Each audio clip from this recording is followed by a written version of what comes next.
የዚህ ድግስ ሙሉ ወጪው የሸፈነው ባል ወይስ ሚስት?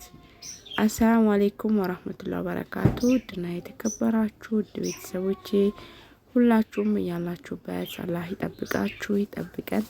ለቤቴ መዲስ ሆናችሁ ሰብስክራይብ አድርጉ፣ ቪዲዮ ላይክ ከማድረግ እስከ መጨረሻው ተከታተሉ።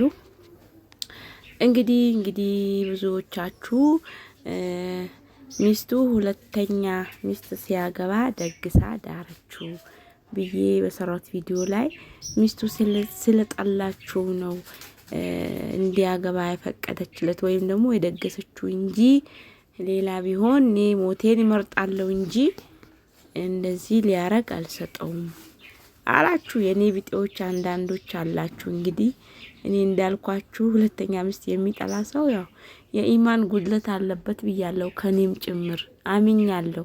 ስለዚህ አትሳደቡ እና እቺ እንግዲህ ሁለተኛ ሚስት ማግባት በአንድ በኩል ወላሂ ነው የምላችሁ ምርጥ ነው።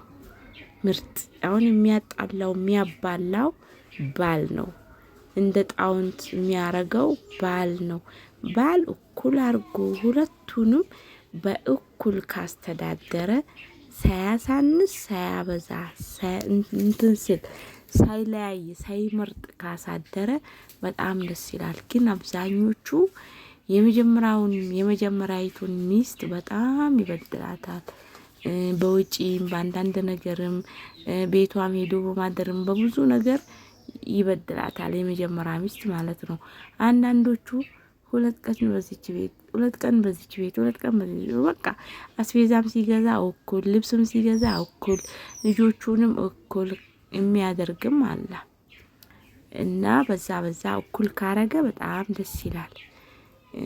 ሁላቸውንም በየእንትናቸው በእኩል ካሳደራቸው ሁለተኛ ሚስት ምን ችግር አለው? እንደውም የሄደ ጊዜ ያችን ቤት የሄደ ጊዜ እንደው ረፍት ነው እንዴ? ምን አስባችሁ ነው? እና ለማንኛውም ድግሱን የደገሰችው የመጀመሪያ ሚስቱ በራሱ ንብረት ነው። አብረው ባፈሩት ንብረት ነው የተደገሰው እንጂ የመጀመሪያ ሚስቱ ከየት መምጣት አይደለምና ስለ ሁለተኛ ሚስት ሳወራ ባሌ ከቻይልም ልቤ በሁለት ተከፈለ አልኳችሁ። ሰንጠቅ ነው ያለው። ሽራይኩም ለነገሩ መጥፎ ነገር አላወራውም። ሁለተኛ ሚስት ሲባል ሚለኛል ብያለሁ። አላህ ያስተውለየ እናላችሁ። አብረው ባፈሩት ንብረት ነው እየተደገሰው። ምንም አይነት ጸብ የለም። አገባለሁ አለ። እሺ ከተመቸ ከኔ ምንም ያጎደልኩበት ነገር የለም። እንደዚህ እየተንከባከብኩ እንደዚህ ወድቄ እየተነሳውልህ ሌላ ሚስት ካማራ አብሽር አምጣ አለችው። ወንዶች እንደዚህ አይነት ሚስት ትስጠን ብላችሁ ዱዓ አድርጉ። አግባ ምትል ሚስት መቼም ማግባት ሁሉም ወንድ ይወዳል፣ ከስንት አንዱ እንጂ ማለት ነው። እና አግባ አለችው፣ አገባ ማለት ነው። በጣም ነው የምትወደው። አትወደውም አትበሉኝ። የእሷን መውደድ እኔ እንጃ በቃላት መግለጽ አይቻልም ማለት ነው። ግን ምን ታረጉታላችሁ? ፍቅር እንደዚህ ነው በቃ። የፈለገ ቢወድሽ የፈለገ እንትን ቢልሽ ባል ነው። ባል ባዳ ነው በቃ። ሚሸማመነ መዘገነ ውሽትም ከደን ይላል ሲልጤ። ስለዚህ ባል ነው። የሆነ ቀን ሊቀየር ይችላል። የሆነ ቀን የተሻለ ነገር ሲያይ ገልበጥ ይላል።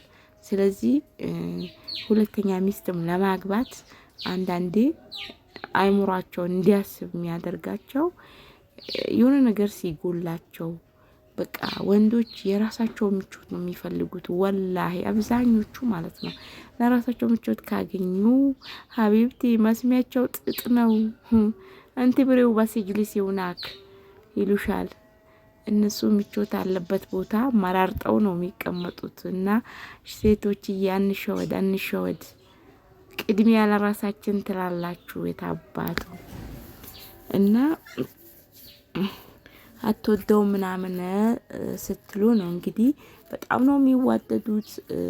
በልጆቹም አላህ እንግዲህ አልሰሰተባቸውም። ማሻአላ ልጆችም አላቸው፣ ሁሉም ነገር አላቸው።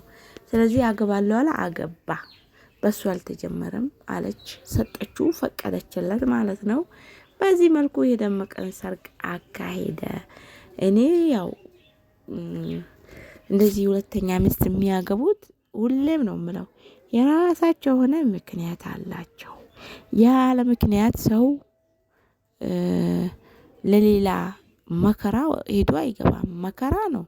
ትዳር ያው ደስታም ቢኖረው በዛው ልክ በዚህ ኑሮ ውድነት ሁለት ቀዳዳ መሸፈን ማለት ይከብዳል። አንዱንም ቀዳዳ መሸፈን በጣም በከበደበት ዘመን ሁለት ሚስት አስተዳድራለሁ የሚል ወንድ ምን ብዬ ልሰይመው? ጀግና ልበላው? ጀግና ካልኩት እንግዲህ አዳሚው እኛ ጀግና አይደለንም ለካ ብለው ዘው ብለው እንዳይገቡ ፈራው። ለማንኛውም በስነ ስርዓት ካሳደረ ያግባ፣ ምንም ማለት አይደለም። ለልጆቻችሁ እህትና ወንድም ይበዛል። በቃ ቤተሰብ ብዙ ትሆናላችሁ፣ አታንሱም። በቃ እንደዛ ነው እላችኋለሁ። ስለዚህ እኔ በቂ ንብረት ካለ በቂ ሀብት ካለ ያግባ። ዝም ብሎ 4 ስለተፈቀደ አንድ ያለችኝ እኔ እስልምናን በጣም ወደው ነበረ፣ ግን በትዳራቸው ዙሪያ በጣም ያስጠላኛል አለች። ለምን አልኳት። በቃ የሆነ ትንሽ ነገርም ካላቸው ወደ ሁለተኛ ሚስት ነው የሚሮጡት። ሁለተኛ ሚስት ለማግባት በጣም ነው የሚቾክሉት ሙስሊሞች አለችኝ። እንዴ ሀቢብቲ ምን ችግር አለው ታዲያ? ሀብታም ከሆነ ያግባ፣ በእኩል ካሳደረ ያግባ፣ ምን ችግር አለው? ከሊወሊ አልኳትና እውነት ነው። አንዳንዴ ስለተፈቀደልን ብቻ ምንም ሳይኖራቸው በአሁኑ ሰዓት ምንም ሳይኖራቸው ያላትን እያሉ ንብረት ያላትን እየፈለጉ እያገቡ ነው። እና